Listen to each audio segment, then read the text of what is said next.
예수님께서 갈릴리를 떠나 여리고를 거쳐서 드디어 예루살렘 가까이에 도착을 하셨습니다. 긴 여행길이었고 그 여행길 도중에도 수많은 사람들을 고치시고 병자를 낫게 하시는 일을 하셨던 그 끝에 드디어 예루살렘에 거의 가까이 이르렀습니다. 그분이 지금 도착한 곳은 벳바게라고 하는 동네인데요. 벳바게라고 하는 동네 이름의 뜻은 벳 하면 베들레헴, 그죠? 벳엘, 벳 하면 하우스, 집이란 말입니다. 집. 파게는 뭐냐면 무화과입니다. 무화과. 그래서 그 동네에선 무화과를 많이 길렀던 모양이에요. 당시에. 그래서 동네 이름이 무화과 집이다. 이런 이름을 갖고 있습니다. 제가 언어의 의미를 말씀드리는 이유는 이제 바로 이 벳바게에서 그 다음 날 주님께서 하신 일이 있었기 때문에 무화과와 관계된 말씀을 하셨기 때문에 이야기를 하고 있는 것입니다. 이 동네는 예루살렘으로 들어가는 초입에 있었습니다. 지금 여리고에서 강을 건너서 지금 요단강 동쪽에서 쭉 남쪽으로 내려오다가 여리고에서 강을 건너가지고 그 다음에 예루살렘으로 올라가는 길입니다. 올라가는 길이니까 여리고는 해저 한 100여 미터 정도 되는 그런 낮은 지역이고요. 예루살렘은 해발 한 1000미터 정도가 되는 그러니까 그 길이 이제 험합니다. 짧은 거리에 급경사로 돼 있어요. 그래서 여리고로 가는 그 길에 예수님께서 그 길에서 강도 만난 이웃에 관한 비유를 말씀하셨을 때 바로 그런 지리적인 여건과 상황을 알고 있던 그들에게 그런 말씀을 하시던 것이죠. 어쨌든 이제 예수님께서는 거의 예루살렘에 도착을 하셨고 벳바게라는 동네에 들어가셨다 그랬습니다. 자, 이 동네는 예루살렘이 건너다 보이는 계곡 동쪽에 있는 그런 곳인데요. 여기에 이제 겟세마네 동산도 있고 그 겟세마네 동산은 좀 더 예루살렘 쪽 가깝고 이 감람산 줄기 능선상에 벳바게도 있고 조금 더 떨어져 있는 베다니도 있고 베다니는 여러분들 잘 아시다시피 죽은 나사로를 살리신 나사로의 집이 있던 곳이고요. 그래서 예수님께서 예루살렘 성전과 관계된 사역을 할 때 자주 거처를 하시기도 하시고 자주 들르셨던 그런 동네이죠. 우리는 뭐 벳바게 그러니까 좀 생소할지 모르지만 예수님과 제자들은 벳바게 하면 자주 갔던 그런 동네이기도 합니다. 자, 1절에서 감람산 벳바게에 이르렀을 때 감람산이란 말이 나오죠. 벳바게가 그 능선상에 있고요. 예수께서 두 제자에게 임무를 부여하여 보내셨습니다. 그들이 부여받은 임무는 그 건너편 마을에 있는 예루살렘 쪽 아니고요. 그 같은 능선상의 건너쪽에 보이는 마을로 가서 그곳에 매어 있는 어미 나귀와 새끼 나귀를 함께 있는 것을 볼 터인데 그것들을 풀어 내게로 끌고 오라는 것이었습니다. 누구 집에 가서 누구 시냐고 뭐 묻고 그런 것이 아니라 그냥 가면 두 마리가 이렇게 묶여져 있을 텐데 그걸 풀어서 갖고 와라. 좀 조금은 당황스러운 임무죠. 그리고 누군가 뭐라고 하면 그냥 주가 쓰시겠다고 하라.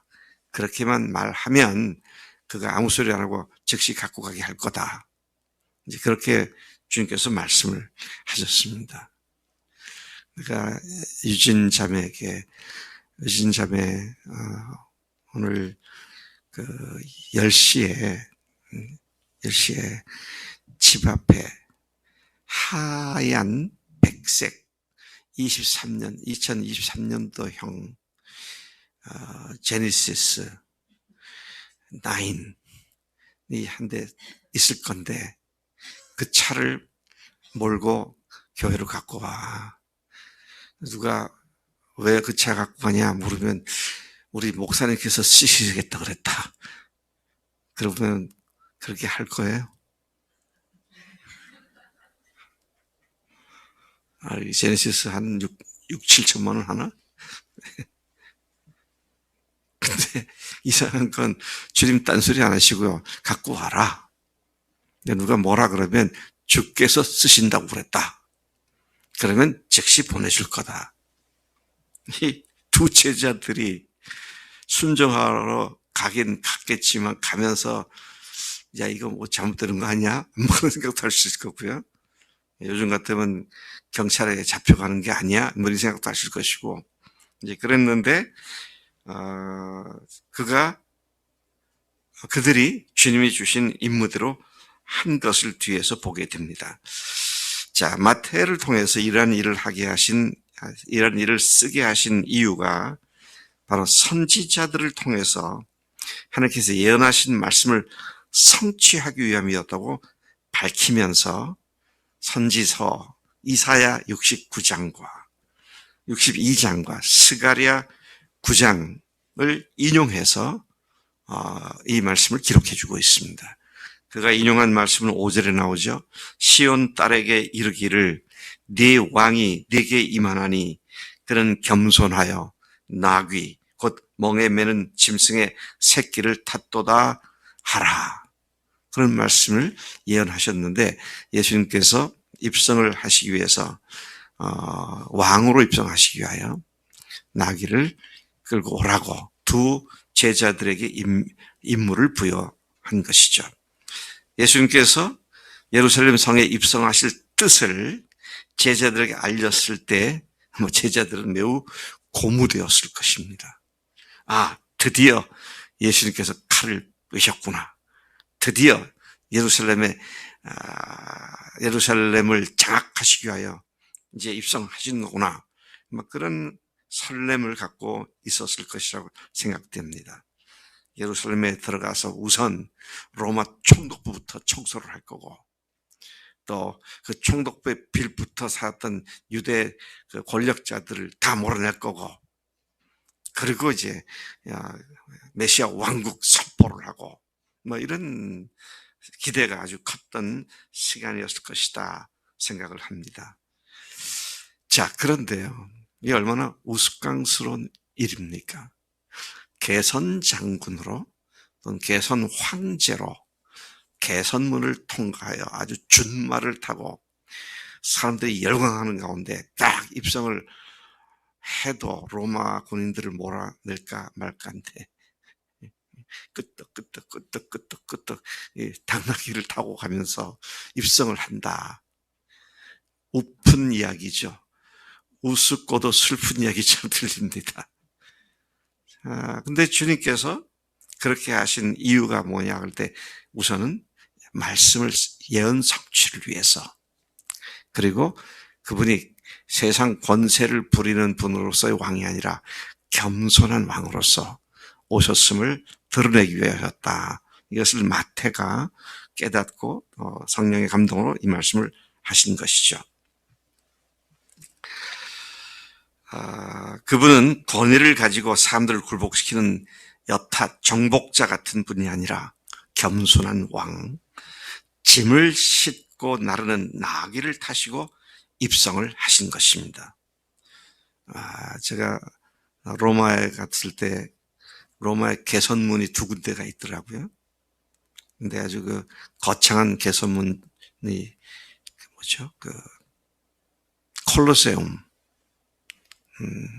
콜로세움에 있더라고요. 옆에 나란히 있더라고요. 근데 거기 시저나 또는 타이터스 장군이 그 문을 통과하면서 사람들의 열렬한 환영을 받으면서 영광스럽게 들어가는 그런 모습을 제가 한번 생각을 해봤어요. 근데 거기에 비해서 나귀를 타고 삐뚤삐뚤 털덜털덜 들어가는 것이 참 얼마나 사람들이 볼 때 참 우스꽝스러운 퍼포먼스가 아니었을까 이런 생각을 해보게 되는 것이죠. 자, 주님으로부터 임무를 부여받은 두 제자들은 예수님께서 명하신 대로 마을에 들어가 나귀와 나귀 새끼를 끌고 왔습니다. 순종은 언제나 이렇게 우리의 논리와 이성을 뛰어넘는 열매를 맺게 하는 것이죠. 나는 이런 순종하는 사람인가? 아니면 순종을 하려고 할 때 그것과 관계된 여러 가지 상황들을 생각해서 염려하고 쫄아서 순종하지 못하는 사람인가? 이 시간도 이 문제를 생각해 볼 필요가 있습니다. 그리고는 그분이 왕으로 입성하는 것으로 이해한 제자들이 어떻게 합니까? 자기들의 겉옷을 안장 삼아 나귀 위에 얹었고 또 예수께서 그 위에 올라타셨습니다. 그리고 이제 예루살렘 들어가시는데 무리의 대다수의 사람들이 자기의 겉옷을 길에 폈다 그랬습니다. 개선 장군이 들어가는 길은 카페트를 깔잖아요. 근데 카페트가 없으니까 사람들이 자기들이 입고 있던 겉옷, 이스라엘 사람들이 겉옷은 매우 중요합니다. 겉옷은 대개 한 벌밖에 없었던 서민들은 그런 것이죠. 이게 이불도 되고 외투도 되고 모든 다중적 역할을 하는 것이 그들의 겉옷이었는데 그것을 카페팅하는 데 사용했다. 참 개선 장군을 맞는 개선 왕을 맞는 그런 기분으로 이들이 그렇게 했을 것이 분명해 보이는 것이죠. 또 어떤 사람들은 종려나무가지를 베어 길에다 폈다 그랬습니다. 종려나무라는 말은 palm tree이죠. 열대 야자 그 큰 잎사귀를 얘기하는 것인데 그것을 잘라다가 흔들기도 하고 그다음에 또 길에다 펴기도 하고 역시 그것도 카페팅에 사용되었다. 그리고 9절에 보니까 앞에서 까고 뒤에서 따르는 무리가 큰 소리를 질렀습니다. 뭐라고 그랬습니까? 와, 이제 로마 개선 장군에게 와, 타이스터스 장군 만세, 뭐 시저 황제 만세 그랬을 텐데 이들이 외친 건 호산나 다윗의 자손이여 찬송하리로다 주의 이름으로 오시는 이여 가장 높은 곳에서 호산나 호산나 이렇게 외쳤죠. 호산나 호산나 호산나 높이 부르세 찬송 부르잖아요. 호산나가 무슨 뜻이에요? 호산나가 주여 우리를 구원해 주시옵소서 그런 뜻이잖아요. 그들이 자기들의 피폐한 삶에 메시아가 오셔서 그들로부터 우리를 구해 주실 것에 대한 열망을 가지고 이 당시 유대인들 세계에는 이 메시아 대망 사상이 너무 컸기 때문에 이거는 누구나 쉽게 외칠 수 있는 그런 일이었음을 보게 된 것입니다. 이러한 예수님의 예루살렘의 입성은 필연코 예루살렘 성 전체를 소동하게 만들었습니다. 막 시끄럽게 떠드니까 모르고 해서 이게 무슨 소리야? 이게 무슨 소리야? 호산나가 뭐야? 무슨 소리야? 사람들이 길가로 막 뛰어나왔을 것 같아요. 온 성이 소동이 났다 그랬습니다. 놀란 예루살렘 성 사람들은 이분이 누군지 그분의 정체성에 대한 관심이 폭발을 한 것이죠. 그래서 그들이 서로 얘기하면 이분이 누구냐? 이가 누구냐? 그렇게 외치기 시작하죠.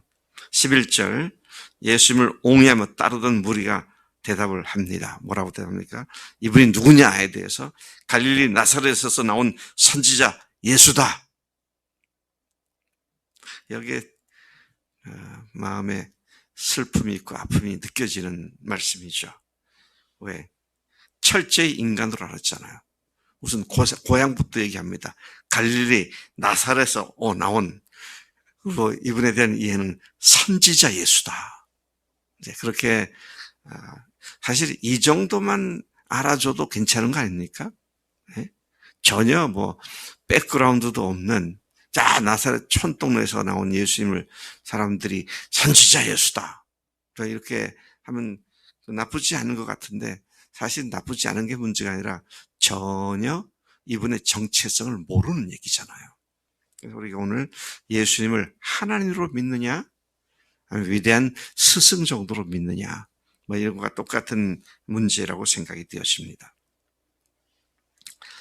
이 날이 언제였습니까? 이 날이 언제였어요? 요일로 말하면 한날에 빨리 얘기해.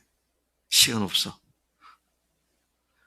이 예루살렘에 낙이 타고 입성한 날이 종료주일이거든.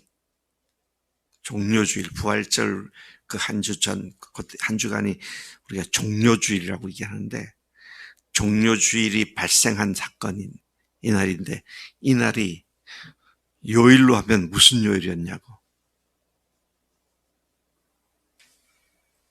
그것도 모르겠으면 시집간다 그래. 네. 이 날이 일요일입니다. 요즘 말하면. 그래서 예루살렘 성에 입성한 첫날이 예수님께서 낙이 타고 입성한 날이죠. 이날로부터 목요일 저녁에, 그러니까 닷새 후에, 나흘이 되죠. 나흘 후에 저녁에 마가다락방에 올라가서 최후의 만찬을 하시고, 닷새째 되는 금요일 날 십자가에서 달려 돌아가십니다. 그러니까 지금 굉장히 예수님 사역의 마지막 끝자락에 지금 와 있는 것이죠. 자, 우리가 하나님이 부활하시고 그 이날로부터 일주일 후면은 부활하셔서 하나님심을 장엄하게 선포하는 부활의 날이 오는 이 주간에 주님께서 예루살렘에 올라가시는 일부터 목요일까지 그곳에서 많은 사람들을 가르치고 또 고치시고 성전 청결 작업을 하시고 하는 그런 일들을 하시는 바쁘신 마지막 한 주간이었다, 그런 생각을 알고 이 본문을 읽으면 좋겠다 생각합니다. 하나님 아버지, 감사합니다. 주님께서 바로 이 주간을 향하여 33년을 꾸준히 달려오셨는데, 이제 하나님으로 우리를 구원하시는 구세주와 주님으로 당신의 정체성을 분명히 밝히는 바로 그 코앞에 와 있는 이 시점에 나귀를 타고 입성하시는 성경 예언의 말씀을 성취하시는 그 일을 통해서 그분이 성경에서 예언한 바로 그분임을 또다시 증거해 주심을 감사합니다. 하나님, 우리도 두 제자들처럼 주님 말씀하시면 우리 논리를 가지고 되네 안 되네 그렇게 따지지 않고 주님이 말씀하시니까 네 주님 그렇게 하겠습니다, 순종하고 그렇게 했을 때 하나님께서 놀라운 역사를 일으키는 것을 우리 경험할 수 있도록 인도하신 줄로 믿습니다. 그 경험이, 그 순종이 예수님으로 하여금 예루살렘 입성을 하게 하신 그 또 다른 요인이 되었던 것을 보며 오늘 저희들의 조그만 순종이 왕이신 예수님을 온 세상에 드러내시는 일에 쓰임받게 하실 줄로 믿습니다. 감사하고 예수님의 이름으로 기도로 삼나이다. 아멘. 아멘.